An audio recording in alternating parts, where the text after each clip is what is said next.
Hey y'all, welcome back to OMGina, the place where honesty lives louder than perfection. Okay, today we're talking about something that I know a lot of us are carrying quietly and do not admit out loud. Okay, being somewhere between faith and frustration. Okay, you're in that space where you still believe in God, but you're just tired. You're confused, you're emotional, and you keep asking yourself, why, what exactly is happening with my life right now? I'm not fully broken. I am not fully healed. I am not fully lost. But we're still unsure, it's like we don't know what's going on. I know I'm not this, so what exactly is the issue? Most importantly, I think one of the hardest feelings in life is needing answers while hearing silence. Because think about it, when life starts shifting unexpectedly, it can make you question absolutely everything, okay? Your purpose, your relationships, your future, even. I know a lot of people wouldn't say this, but if we're going to be honest, it has to come out, your connection with God. And sometimes we don't say it because we're scared. It sounds disrespectful, but frustration with God is real, okay? A lot of people sit here and say, no, you're not supposed to do that because God knows the beginning and the end, which is factual. But we are not here on earth fully in spirit, okay? We got this annoying flesh on us, okay? And the flesh do what it want. It make you turn up, make you feel like it's okay in the moment, and then once your spirit is here, it's like, wait a minute, why did I do that? So never sit here and come at you if you're like, you know what, I didn't even know why I did that. Why you did it is because you're frustrated, and your frustration is turning into God. But you have to sit here and look at yourself, like, did you listen when you take the time out and sit here and pray, and God tells you exactly how to move, exactly what to do? If you did something differently, you better stop blaming God and blame yourself, because God would not put you in nothing that's going to destroy you. If you chose not to listen because you felt like your way of life is better, and now you're in this, now you're sitting here re-praying to God because you done put yourself down a road that God never intended you to be on. So now think about it, you have God doing double work. He already wanted to show you your blessing. Now before you can get the blessing, he has to sit here and rebuild your entire character. Hold off on your blessing for however long that's going to be. Rebuild the character and fix this mess that you put yourself in, okay? Think about it. Even though the frustration with God, it's not hatred, it's not disbelief, it's just simply frustration. You're praying, you're trying, you're surviving, and you are showing up. Holding yourself together, basically, with an emotional duct tape with the coffee in hand, okay? Because when we get low, you know what I'm saying? I'm gonna sit here and cry and all that, but I gotta go and get my coffee. Still feeling uncertain about where your life is headed, okay? When you sit here and you take the moment and you go down that road, here comes the guilt. The guilt of questioning, the guilt of feeling impatient, the guilt of wondering maybe you're praying wrong. You know what I'm saying? And I've heard that a lot. And it's just like, oh, that's why God isn't listening, because you're praying wrong. But what exactly do you mean praying wrong? Is there a specific way to pray? Like somehow God only answers prayers perfectly worded with action shown. Even though a real prayer is, God, I don't know what I'm doing anymore. Honestly, that may be the most real prayer out of all, because you don't have to sit here and come up with the biblical or the godly words in your prayer, because God is probably listening to you like, you know what? I know your heart and you trying too hard. Just have a conversation with me. Just be you. What's up? What do we need to work on? Okay? Faith isn't always beautiful. Sometimes faith looks like crying in the bathroom before the start of your day. Sometimes faith looks like trying not to panic about the future. Sometimes faith looks like wanting clarity so badly that your thoughts start racing in circles, like the sneakers in the dryer. And uncertainty will do that to you. It makes you search for meaning in everything. Every delay feels personal. Every unanswered prayer feels intentional. Every closed door starts whispering rejection into your spirit. Remember, every closed door isn't punishment, okay? Y'all listen to that episode. Maybe some doors are closing because your life cannot grow in rooms you've already outgrown. Mm. Maybe some doors are closing because your life can't grow in rooms you've already outgrown. Even if leaving those rooms hurt. That's the uncomfortable part about growth no one warns you about. Growth rarely arrives as a wrapped gift, okay? Sometimes growth enters in the room like a storm carrying a trash bag full of change you didn't ask for. When you're emotionally overwhelmed, it becomes easy to think God disappeared. Sometimes the season you're in is teaching you how to trust without the constant reassurance. Woo! That lesson. Sometimes the season you're in is teaching you how to trust without that constant reassurance. No one volunteers for this, okay? Who really wants to be in something and not knowing what the next step is or how it's going to end? That's where that faith has to be A1. Like, Lord, I cannot see where you're going. I don't even understand why you put me in this. Maybe I can't do this. I don't even know how to do this. Why would you put me here?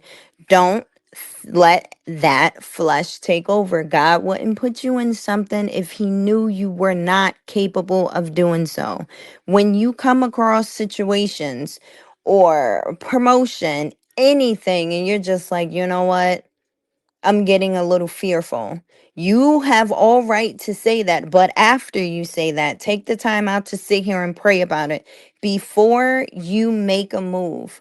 Before the next thing you say, the next thing you do, you better sit there and pray about it, because when you pray, God will always answer you. It might not be you pray and you had a prayer for like 2 seconds and you waiting for an answer. Make sure you stay in that moment to hear the answer. Okay? You have to stay in it. Don't sit here and leave like a little sticky note and you're upset because there was no response. You just dropped the note off and left.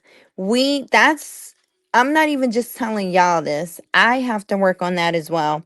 Sometimes I will sit here and pray and I stay in the moment, not as long as I should, but I sit there. And then when I'm focusing on something else, I could potentially sit here and think about it and then I get an answer. But when you get that answer, I just learned something out. When an answer is received, you have to know through prayer. And if you don't know, keep praying. Mind you, we can pray together. You have to know the difference between the flesh answering you or is that truly God? Okay? Because that can catch you off guard too. We want timelines. We want certainty. We want guarantees. At this point, we just want God to send a PDF like, hey, here's exactly what's happening. Okay? Don't worry. Not gonna happen. Okay? Instead, life hands us moments where all we can do is keep moving while uncertain. Okay? That takes faith too. Not the loud faith, not the Instagram caption faith, quiet faith. The kind that whispers, I'm overwhelmed, but I'm still trying. And maybe that's where some of us are right now, still trying to believe, still trying to heal, still trying to understand why certain people, situations, or chapters had to unfold the way they did. But here's what I need you to know. If you're listening to this episode feeling emotionally exhausted, questioning your life does not make you weak, okay? If someone makes you feel like it does make you weak, like, yo, just sit here. No, it's okay. All of us are different. I'm questioning, but you want to know the issue with that? Questioning your life does not make you weak. It does not. But who are you speaking to? That's another thing. We have to be careful when we share intimate parts of us with other people. Some people will take care of it and protect it, sit here, and when they say, I'm going to pray for you, I mean actually pray for you. Don't just sit here and say, I'm going to pray for me just because that's what everybody else say. If you're not going to do it, don't say it at that point. When you're questioning your life, you better take that to God. Questioning God does not automatically mean you've lost faith, okay? Sometimes, even if you feel like you're in the midst of being overwhelmed, that is the perfect time to have your time with God, because it's kind of like, hey, I do feel bad. I feel like the connection is not as strong as it used to be. So I'm coming back to you. I would like to rebuild again. In rebuilding, there is no timeline on that. You can do that forever and a day. Just make sure you keep doing it before you die, because when you die, it's over. Okay? Sometimes it means you're human.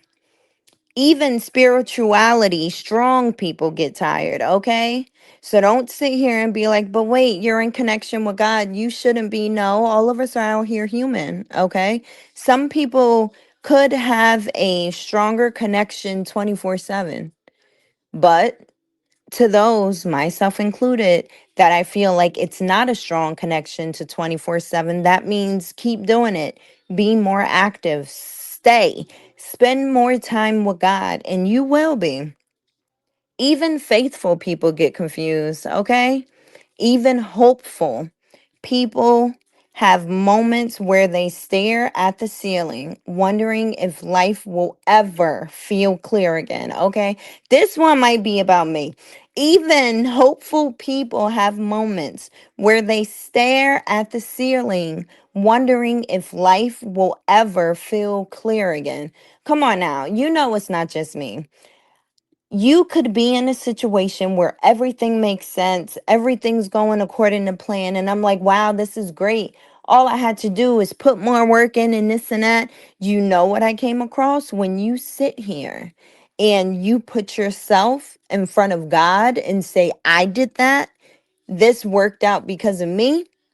Y'all better read Genesis, okay? Genesis chapter 19. Okay? Yeah. Y'all better read that. Do not sit here and put yourself in front of God, because you know what? I did say Genesis chapter 19. I know it is in Genesis about the two cities. That's what I'm talking about. Okay. I think I'm right. It is chapter 19. But what I'm really getting at is, do not ever in life look at situations when things are going great as they should, and you're just taking full credit because of that. Because it's not you. How do you think you are the way you are? God gave that to you. Don't make it to the point where you're just like, yep, I did that. Lord, thank you for the strength. You better say that. Lord, thank you for whatever you are doing with me. I do see differently, and I was able to do this. Don't take that full credit. Okay? If that's you right now, I hope you stop judging yourself for being in the middle. okay? Because middle seasons are uncomfortable. That's just what it is. You might not have the answers yet, but that does not mean your life has no direction, okay? This really hit for me, so I'm going to say it again. But that does not mean your life has no direction. If you've been feeling somewhere between faith and frustration, this episode is a reminder that God is not expecting perfection from you. He already knows your heart, the confused parts, the tired parts, the frustrated parts too. So stop thinking your prayers have to sound so polished to matter. Sometimes the holiest prayer is simply, God, help me through this season. That's enough. Keep going. Keep breathing. Keep trusting. Even if it's shaky right now, okay? Talk to you later. Protect your peace. Honor your healing. And remember, being uncertain does not mean you're abandoned, okay? This is OMGina.